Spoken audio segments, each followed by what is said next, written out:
the way this is going to work is inside the dominance certification program, in the communication mastery section, there's two things you're going to see.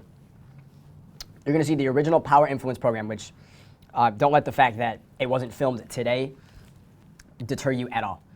Human nature does not change. What's in that program is 100% as valid today as it was then, if not more, simply because this thing is making people dumber and dumber.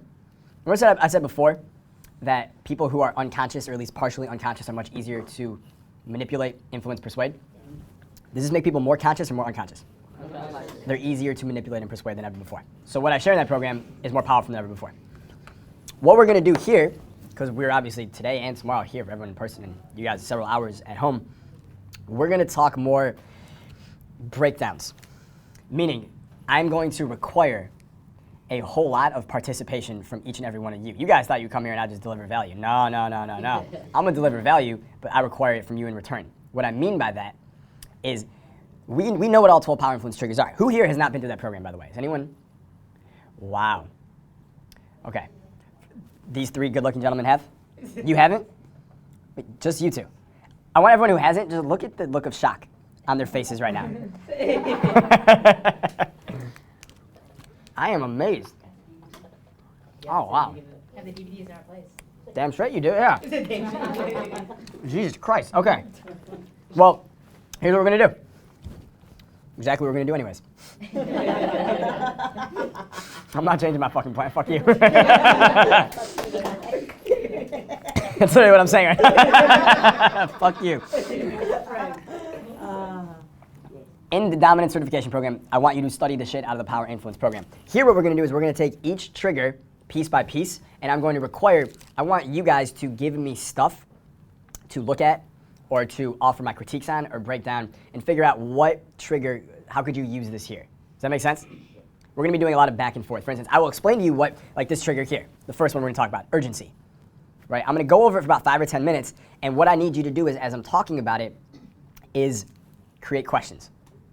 Write them down, type them, whatever it is, and then we're gonna do a lot of sharing, a lot of back and forth, so we can get more of an advanced, customized look at each trigger. So at home, you're gonna have the total power influence program, and you're gonna have this advanced version, which is gonna be more specific, more customized, and with kind of deeper breakdowns, and a lot of sharing of what's working for me most of my life based on these triggers as well, and what I know from the people who I fucking break bread with and get wine dinners with and shit like that. Does that make sense?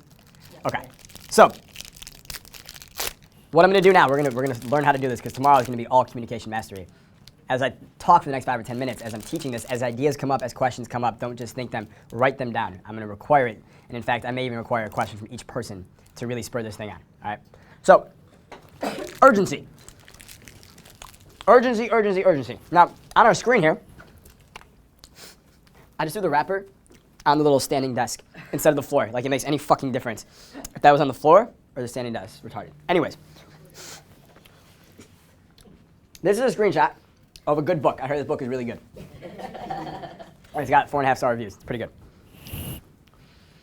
Amazon does this with almost everything you buy on their website, though.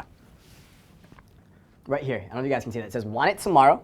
Order within 17 hours and 46 minutes, and choose 1-day shipping at checkout.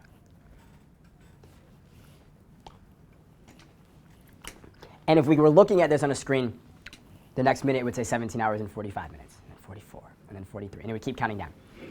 That is a sense of urgency. They're injecting a sense of urgency into this offer. Why would they do that? It makes it sell better. Why does it make it sell better?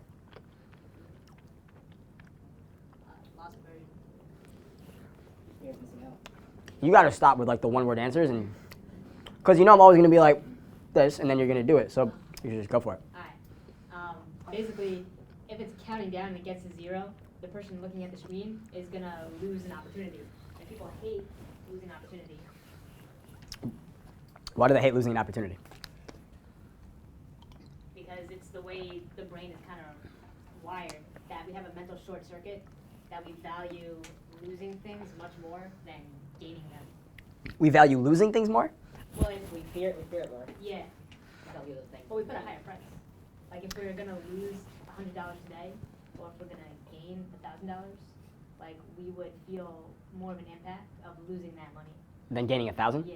Incorrect. Everything you said was right until the end, just so you guys know.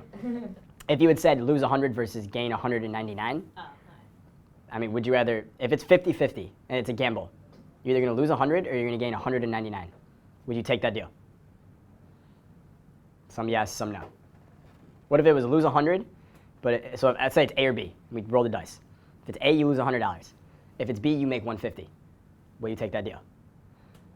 Yeah, I would. You would. A couple of you would, most of you wouldn't. Remember we talked about rational? Rational, sound, clear thinking would find what? So the gain is 50% chance I get $150, 50% chance I lose 100. So 50-50 over 100 rolls, do you make money? Do you make more or you lose more? You make more. You make more money. Does this make sense to everybody? The gain is 150, the loss is only 100. You should take that 100 times out of 100, because if we do it 100 times, guess what? You made a lot of money. Yet most people in this room said they wouldn't. Why is that? Because of the loss aversion bias. With the loss aversion bias, our brain overvalues what it thinks we're going to lose or what we could lose by about 2.5. For most people, it's usually 2 to 2.5. So that $100 that you're at risk of losing, to your emotional system, it doesn't feel like you could lose $100. It feels like you could lose 200 to 250. That's what our brain tells us on an emotional level where our decisions are made. And with gain, it doesn't do that at all. With gain, it's just 1-to-1. So when I say you could lose 100 or you could make 150, what your emotional brain feels, which is where decisions are made again, it feels, wait, so you're saying I could lose 200 and I can make 150. I'm not taking that deal. So we have to understand there's rational thinking and then there's what our emotional brain is telling us. Loss aversion is there because over history, it proved more advantageous for our survival to avoid dying than it was to try and prosper. Long before we had technology and we lived in caves and in savannas and fields, we weren't like focused on like building awesome cities and technology and shit. We were just trying to live. We were just trying to survive. And how do you survive in the wild? You avoid death.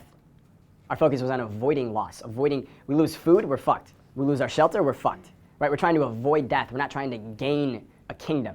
It was only when we were able to control our survival through agriculture, and then we could stay in one place, and now we can build up city walls, we can protect ourselves a little bit. Only when our survival was not at risk could we then change our mental bandwidth to focus on, well, how do we make our lives better? How do we move in the direction of gain instead of the direction of just avoiding loss, avoiding death? So for most of our species' lives, we have been focused on simply avoiding loss. So our brain is wired to overvalue what we could potentially lose, to make sure we don't lose it. Does that make sense, everybody? Yes. This is a key understanding. Loss aversion is one of the most rampant cognitive biases out there. It fucks you in so many places, and you don't even know it. It'd be like you go to sleep and you have this nightmare that someone came and fucked you while you were sleeping, and you wake up and you're like, oh my God, it's just a dream, but there's blood on your sheets. Okay, it fucks you and you don't even know it. Good luck sleeping tonight. That was so wrong, it was right.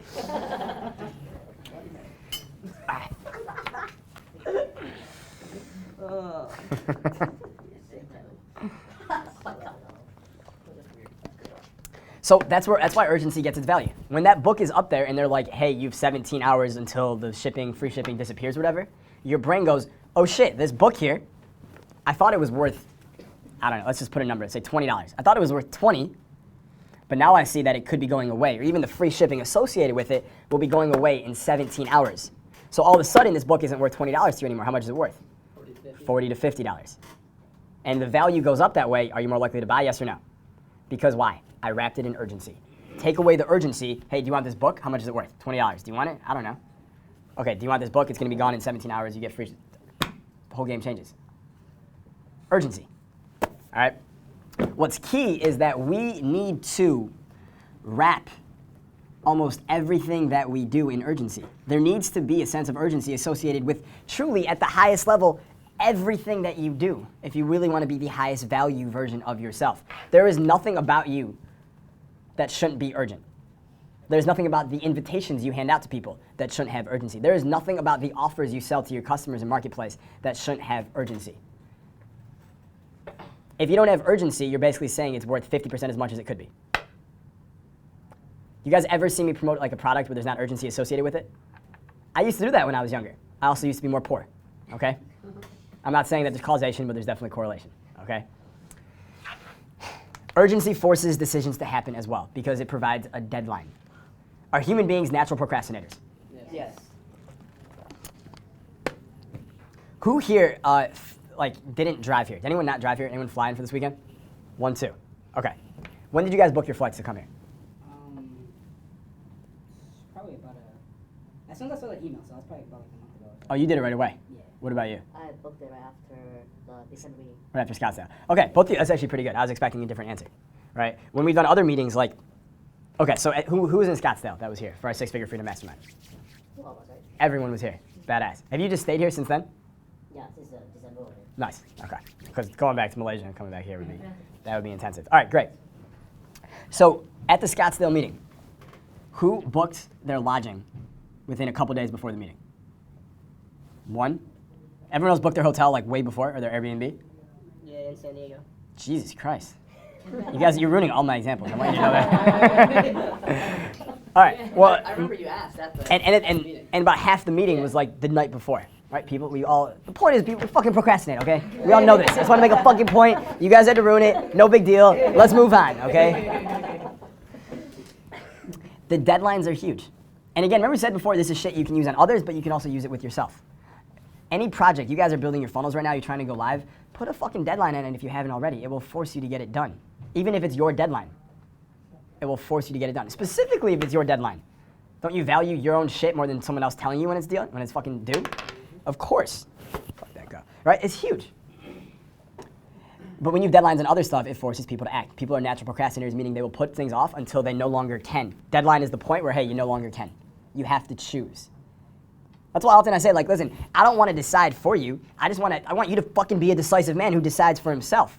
So if I put a fucking deadline on it, you could choose yes, great. You could choose no, great. I don't care either way. I just care that you fucking choose.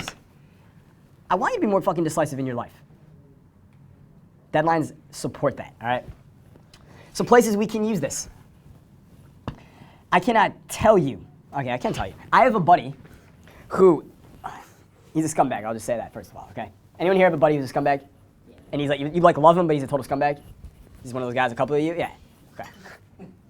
Kenny's like, I got a couple. I can see it, dude. Well, what he does is when he meets girls on Tinder and Bumble, he always tells them that he's only in town for the night and he's just here on business.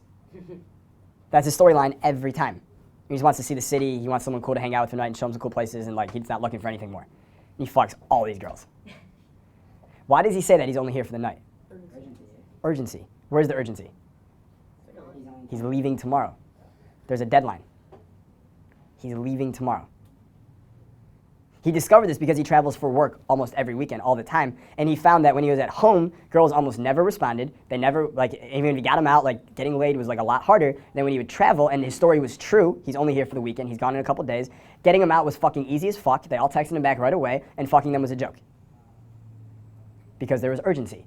His value to the girl increased by how much? Roughly 200 to 250 fucking %. He's a 4? No, he's an 8. He's got urgency. Does the math work out that well in real life? No. But it's significant. It's significant enough that he will not do anything. Like, he will not text any girl without making her believe he's like leaving tomorrow. That's like his whole game is like, I'm leaving tomorrow. Urgency. Urgency. Like when we used to, when I used to throw like a lot of like big parties and we would have like party buses and things like that. Like the first couple ones that I did, I was the one who like, I herded all the girls, I did all the stuff because I knew like in business, I wanted to create a system and then hand it off to someone else, which became John or Brian. Some of you, who here knows John? A couple of you, who knows Brian? A few of you, okay, yeah, which became them too, right? But I wanted to like figure it out first and here's the kind of text you should send, etc. And all these girls would want to come to the parties. Like we're getting a party bus, we're going to LA for the night, it's gonna be fucking crazy, and we're gonna after party at my house. And they'd all want to come, but getting them to actually commit was like hard as fuck. Yeah, that sounds great. Like, okay, and then we keep talking, and then when it like came time to like the night before, it took forever to get like the commitment, right? So all I did, the only thing I changed was like, we're doing this thing, but because we're having a party bus, they need a head count. So let me know by tomorrow if you're coming or if you can't. Just something very straightforward like that. Does that add urgency to it? Yeah. Made everything was easy after that. Does that also increase the value of the whole offer, the whole proposition? 100%. Increases the value of everything, right? It's a force multiplier.